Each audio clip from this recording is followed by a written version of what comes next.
दोस्तों नमस्कार। आप सभी का आपके अपने YouTube channel KR exam warrior में आप सभी का स्वागत। साथियों, आज अपन लोग देखेंगे वरिष्ठ अध्यापक भर्ती परीक्षा जो आपकी 2025 में हुई है, उसमें लोक प्रशासन में किस तरीके के प्रश्न पूछे गए। सामाजिक विज्ञान के विद्यार्थियों के लिए महत्वपूर्ण वीडियो रहने वाला है। तो HST के जो भी साथी हैं इस वीडियो में अंत तक जरूर बने रहिएगा कि लोक प्रशासन में किस तरीके के प्रश्न पूछे गए हैं। इससे पहले अपन समाजशास्त्र का वीडियो को देख लिया है। अगर किसी ने नहीं देखा है तो हमारे यूट्यूब चैनल पर जाकर KR एग्जाम वॉरियर सर्च करके वहां पर आप देख सकते हैं समाज शास्त्र में किस तरीके के प्रश्न पूछे गए हैं और RPSC किस तरह से सेंस कर रही है। तो आइए शुरुआत करते हैं। पहला प्रश्न था, लोक प्रशासन को सरकार के क्या और कैसे के रूप में किसने परिभाषित किया। तो इसके ऑप्शन थे L D White, Robert T Golembiewski, Woodrow Wilson, Marshall Dimock. तो इसका सही उत्तर है मार्शल डिमॉक। और यह प्रश्न लगभग 2-3 बार रिपीट हो चुका है, यानी इस प्रश्न को अपन कठिन नहीं कह सकते। और ये प्रश्न आपका पूर्व परीक्षाएं हुई है उनमें से रिपीट हुआ है, तो यह प्रश्न अपन कह सकते हैं कि आसान था और प्रत्येक विद्यार्थी इस प्रश्न को कर सकता था। अगला प्रश्न देखिए। अगला प्रश्न था, लोक प्रशासन की प्रकृति के लिए लॉकस और फोकस का सिद्धांत किसने दिया था। तो अपन देखिए, इसमें देखें तो इसका सही उत्तर माना था रॉबर्ट डी ग्लोबियुस्की।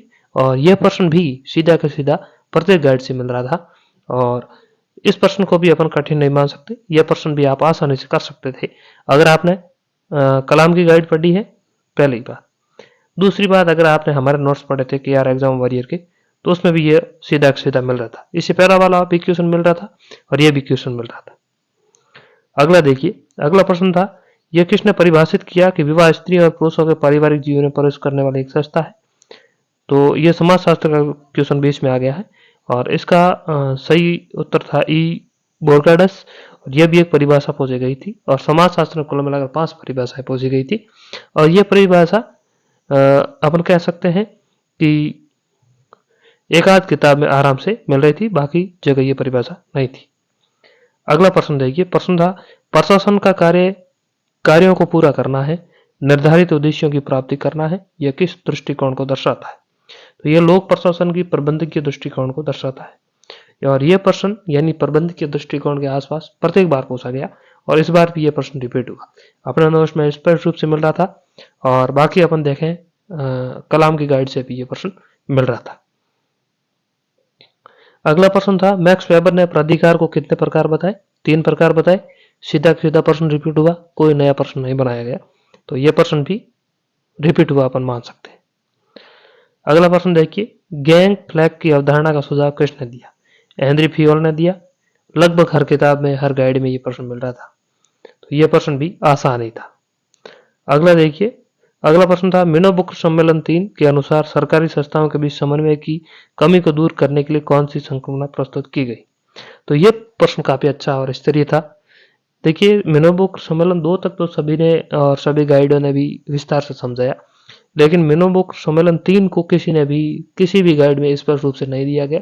सिर्फ 3 की अध्यक्षता किसने की, हमने भी यही लिखा, बाकी गाइडों में भी यही लिखा हुआ है।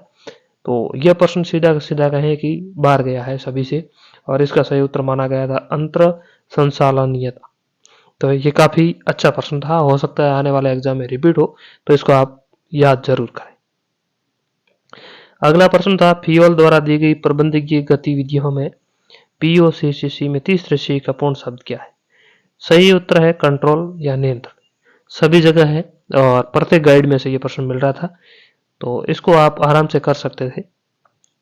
अगला था, अभिप्रेरणा की ERG विचारधारा किसने दी। तो यह दी क्लिंटन एल्डरफर ने और ये अपने नोट्स में तो सीधा सीधा मिल रहा था, कलाम की गाइड में भी था, बाकी मैंने गाइड नहीं देखी थी, उसमें तो ये मिल रहा था। काफी अच्छा क्वेश्चन बनाया। अगला देखिए, निम्नलिखित में से वर्क एंड मोटिवेशन पुस्तक किसकी है। विक्टर एस ब्रूम की। अपने नोट्स और कलाम की गाइड दोनों में स्पष्ट रूप से यह प्रश्न मिल रहा था। काफी अच्छा प्रश्न था यह भी और यह गाइड इस बार इन्होंने पूछी है, इससे पहले यह नहीं पूछी गई थी। अगला देखिए। अगला था, निम्नलिखित में से नियंत्रण के क्षेत्र को निर्धारित करने वाला कारक कौन से। तो देखिए, इसमें कार्य, व्यक्ति, समय, स्थान सभी है। 1 2 3 4 है। यह भी इस बार इन्होंने नया क्वेश्चन बनाया, तो काफी अच्छा प्रश्न था यह भी। अगला प्रश्न था हार्वर्ड असाइनमेंट के निर्णय निर्माण की प्रक्रिया में निम्न में से कौन सा चरण शामिल नहीं है? बौद्धिक प्रक्रिया, अभिकल्प, चयन, शोध प्रक्रिया नहीं है। यह प्रश्न रिपीट हुआ है, कई बार आ चुका है। अगला प्रश्न देखिए, संसार के किस प्रतिमानी में पहली बार सौर की अवधारणा प्रस्तुत की? तो शैनन वीवर प्रतिमान।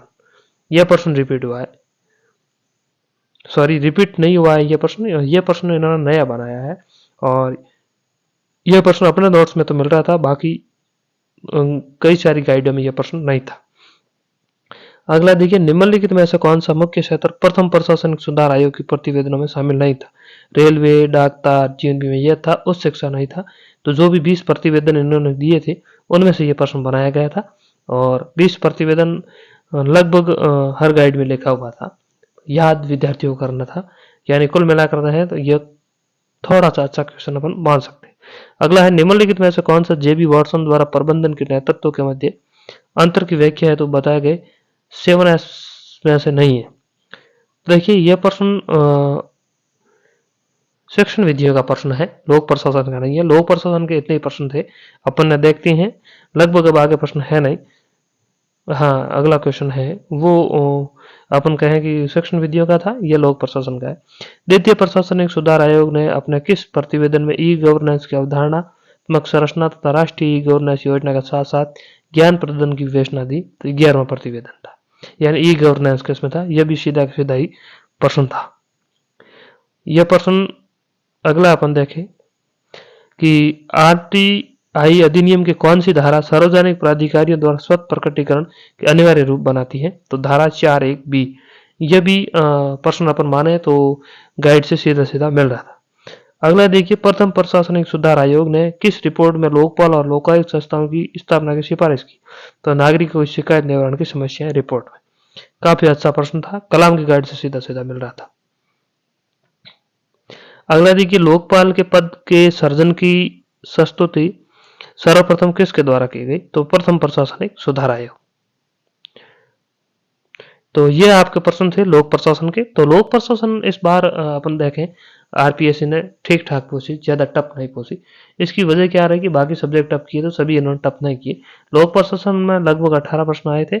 18 में से आप कम से कम माने आप अच्छी तरीके से पढ़े थे, 16 प्रश्न आराम से कर सकते थे। कोई परिभाषा वगैरह अच्छी कुछ थे नहीं। 2 प्रश्न अपन मान सकते हैं कि कठिन प्रश्न थे और नए प्रश्न थे। बाकी लगभग सभी प्रश्न लगभग पिछली परीक्षाओं में या तो रिपीटिव या उनके आसपास प्रश्न बनाए गए। तो इस बार भी आप अपनी अध्ययन सामग्री अगर पिछली बार किसी ने एग्जाम दिया है तो चेंज नहीं करें, उस हिसाब से ही पढ़ें।